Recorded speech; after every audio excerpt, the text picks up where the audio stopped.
Bienvenue à l'enregistrement des lettres qui composent le roman Inconnu à cette adresse.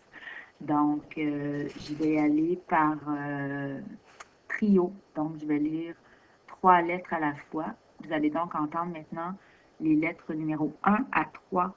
Soyez indulgents avec mon allemand. Vous allez voir qu'il y a des noms allemands qui ne sont pas faciles à dire, donc je vais faire vraiment ce que je peux. Donc, allons-y avec la lettre numéro 1. De San Francisco, Californie, le 12 novembre 1932. Adressé à Martin Schulz, à Munich, en Allemagne. Et la lettre numéro 1 se lit ainsi. Mon cher Martin, te voilà de retour en Allemagne. Comme je t'envie. Je n'ai pas revu ce pays depuis mes années d'étudiant, mais le charme d'Under den Linden agit encore sur moi, tout comme la largeur des vues, la liberté intellectuelle, les discussions, la musique, la camaraderie enjouée que j'ai connue là-bas. Et voilà que maintenant, on a même fini avec l'esprit opérant, l'arrogance prussienne et le militarisme. C'est une Allemagne démocratique que tu retrouves, une terre de culture où une magnifique liberté politique est en train de s'instaurer. Et il y fera bon vivre. La nouvelle adresse a fait grosse impression sur moi, et je me réjouis que la traversée ait été si agréable pour Elsa et les rejetons. Personnellement, je ne suis pas aussi heureux que toi. Le dimanche matin, je me sens désormais bien seul, un pauvre célibataire sans but dans la vie. Mon dimanche américain, c'est maintenant au-delà des vastes mers que je le passe en pensée. Je revois la grande vieille maison sur la colline, la chaleur de ton accueil. Une journée que nous ne passons pas ensemble est toujours incomplète, m'aurais-tu dit. Et notre chère Elsa, si gaie, qui accourait vers moi, radieuse, en s'écriant Max, Max, puis me prenait la main pour m'entraîner à l'intérieur et déboucher une bouteille de mon schnapps favori. Et vos merveilleux garçons, surtout Henrik, si beau. Quand je le reverrai, il sera déjà un homme. Et le dîner. Puis-je espérer manger un jour comme j'ai mangé là-bas? Maintenant, je vais au restaurant et devant mon roast beef solitaire, j'ai des visions de Gelbanan Schenken, cet exquis jambon en brioche fumant dans sa sauce au vin de Bourgogne. Et de Splatch, ces fines pâtes fraîches. Et de Spargel, ces asperges incomparables. Non, décidément, je ne me réconcilierai jamais avec mon régime américain. Et les vins, si précautionneusement déchargés des bateaux allemands. Et les toasts que nous avons portés en levant nos verres pleins à ras-bord pour la 4e, la 5e, la 6e fois. Naturellement, tu as bien fait de partir. Malgré ton succès ici, tu n'es jamais devenu américain. Et maintenant que notre affaire est si prospère, tu te devais de ramener tes robustes fils dans leur patrie pour qu'ils y soient éduqués. Et quant à Elsa, sa famille a dû lui manquer toutes ces longues années. Ses proches seront également contents de te voir, j'en suis sûre. Le jeune artiste impénieux de la guerre devenu le bienfaiteur de la famille, voilà un petit triomphe que tu savoureras modestement, je le sais. Les affaires sont toujours bonnes. M. Levin a acheté le petit Picasso au prix que nous demandions, ce dont je me félicite. Je laisse lentement venir la vieille Madame Fleischmann à l'idée d'acquérir la hideuse Madone. Personne ne se soucie de lui dire, que telle ou telle pièce de sa collection est mauvaise parce que toutes le sont. Il n'empêche que je n'ai pas ton merveilleux savoir-faire pour vendre à des matrones juives.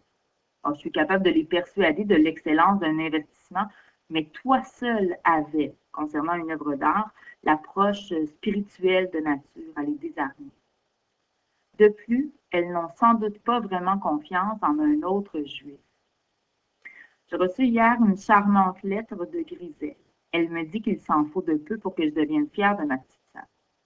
Elle a le rôle principal dans une nouvelle pièce qu'on joue à Vienne, et les critiques sont excellentes.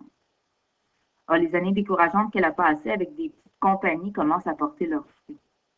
Pauvre enfant, ça n'a pas été facile pour elle, mais elle ne s'est jamais plainte. Elle a du cran, en plus de la beauté et, je l'espère, du talent. Elle me demande de tes nouvelles, Martin, avec beaucoup d'amitié. Plus la moindre amertume de ce côté-là. Ce sentiment passe vite à son âge. Il suffit de quelques petites années pour que la blessure ne soit plus qu'un souvenir. Bien sûr, aucun de vous deux n'était à blâmer. Ces choses-là sont comme des tempêtes. On est d'abord transi, foudroyé, impuissant, puis le soleil revient. On n'a pas complètement oublié l'expérience, mais on est remis du choc. Il ne reste à Griselle que le souvenir de la douceur et non plus du chagrin. Toi ou moi, nous ne nous serions pas comportés autrement. Je n'ai pas écrit à ma petite sœur que tu étais rentrée en Europe, mais je le ferai peut-être si tu penses que c'est judicieux. Elle ne se lie pas facilement, et je sais qu'elle serait contente de sentir qu'elle a des amis non loin. 14 ans déjà que la guerre est finie. J'espère que tu as entouré la date en rouge sur le calendrier.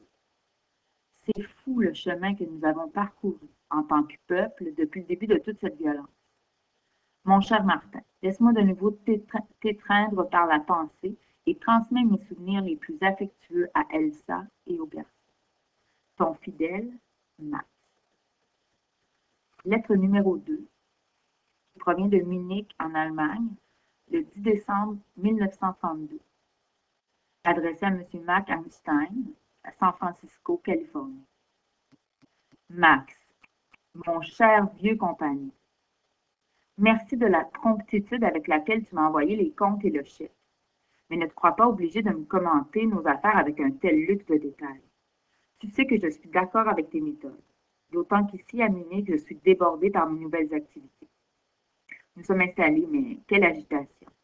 Comme je te l'ai dit, il y avait longtemps que cette maison me trottait dans la tête, et je l'ai eue pour un prix dérisoire. 30 pièces et un parc de près de 5 hectares et demi. Tu n'en croirais pas tes yeux. Mais il est vrai que tu ignores à quel niveau de misère est réduit mon pauvre pays. Les logements de service, les écuries et les communs sont très vastes. Et crois-le ou non, pour les 10 domestiques que nous avons ici, nous payons le même prix que pour les 2 seuls que nous avions à San Francisco. Aux tapisseries et aux autres pièces que nous avions expédiées par bateau s'ajoute nombre de beaux meubles que j'ai pu me procurer sur place. Le tout est d'un effet somptueux. Nous sommes donc très admirés, pour ne pas dire enviés, ou presque. J'ai acheté 4 services de table de la porcelaine la plus fine, une profusion de verres en cristal et une argenterie devant laquelle Elsa est en extase. À propos d'Elsa, non, c'est trop drôle. Voici qui va sûrement t'amuser. Je lui ai offert un lit énorme, gigantesque, un lit comme on n'en avait jamais encore vu. 2 fois plus grand comme un lit double, avec des montants de bois sculptés vertigineux. En l'occurrence, j'ai dû faire fabriquer sur mesure des draps du plus beau lin. Elle s'habillait comme une gamine en le racontant à sa grand-mère. Mais celle-ci a secoué la tête et grommelé. Naine, Martin, naine, vous avez fait ça, mais maintenant, prenez garde, parce qu'elle va encore grossir pour remplir son lit. Genre, dit Elsa, encore 4 grossesses et je tiendrai tout juste dedans. Tu sais quoi, Max? Eh bien, c'est vrai. Pour les enfants, il y a 3 poneys et un précepteur.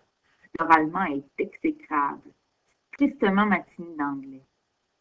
Pour la famille d'Elsa, la vie n'est plus aussi facile qu'avant. Ses frères ont tous une profession libérale, mais quoique très respectée, ils doivent vivre ensemble, forcés de partager une maison. À leurs yeux, nous sommes des millionnaires américains.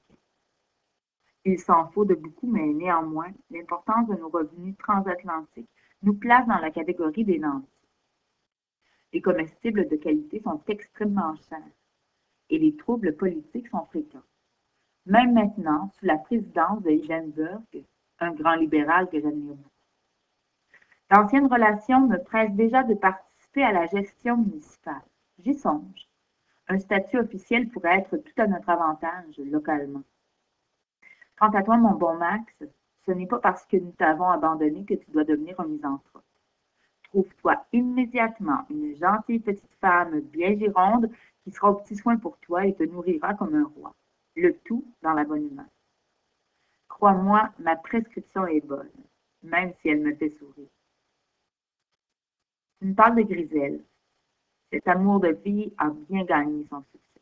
Et je m'en réjouis avec toi, encore que, même aujourd'hui, le fait qu'elle, une jeune fille seule, soit obligée de se battre pour réussir me révolte. N'importe quel homme peut comprendre qu'elle était faite pour le luxe et la dévotion, pour une vie facile et charmante où le bien-être épanouirait sa sensibilité. Ses yeux noirs reflètent une âme grave, mais aussi quelque chose de dur comme l'acier et de très audacieux. C'est une femme qui ne fait rien, ni ne donne rien à la légère. Hélas, cher Max, comme toujours, je me trahis. Tu as gardé le silence durant notre aventure orageuse, mais tu sais combien ma décision m'a coûté.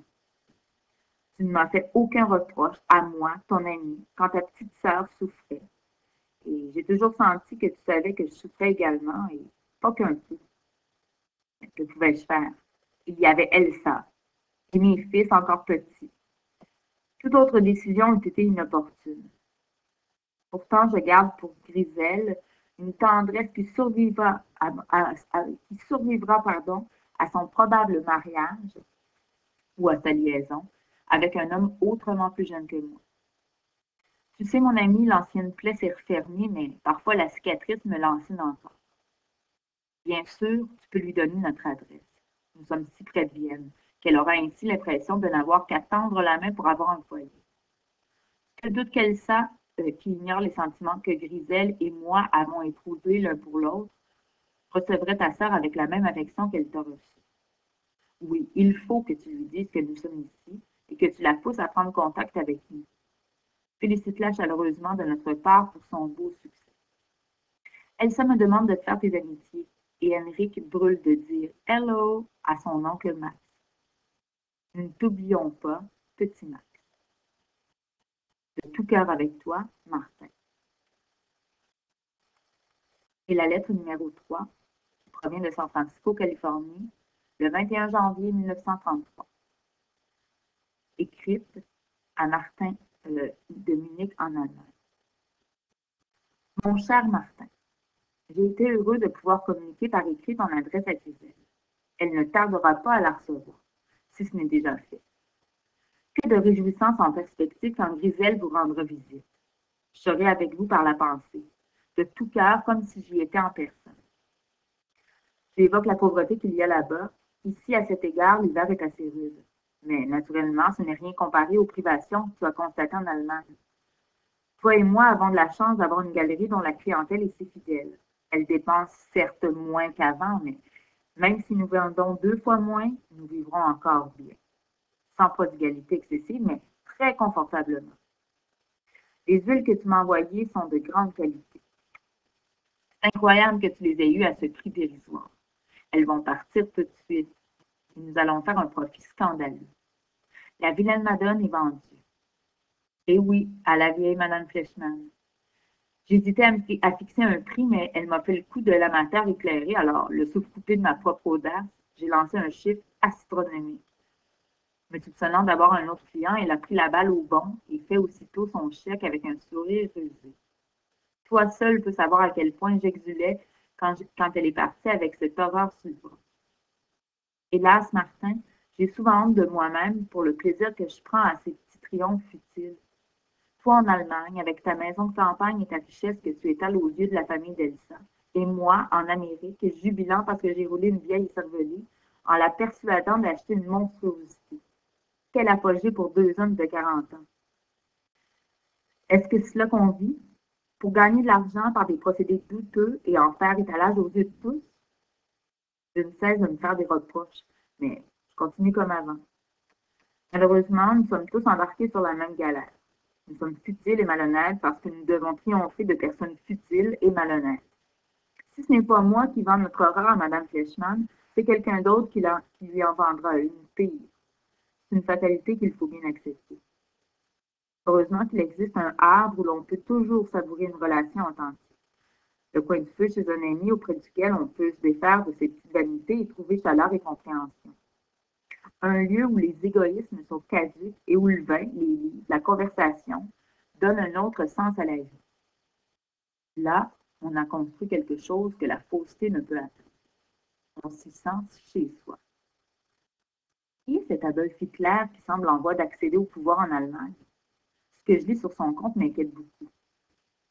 Embrasse les gosses et notre abondante Elsa de la part de ton affectionné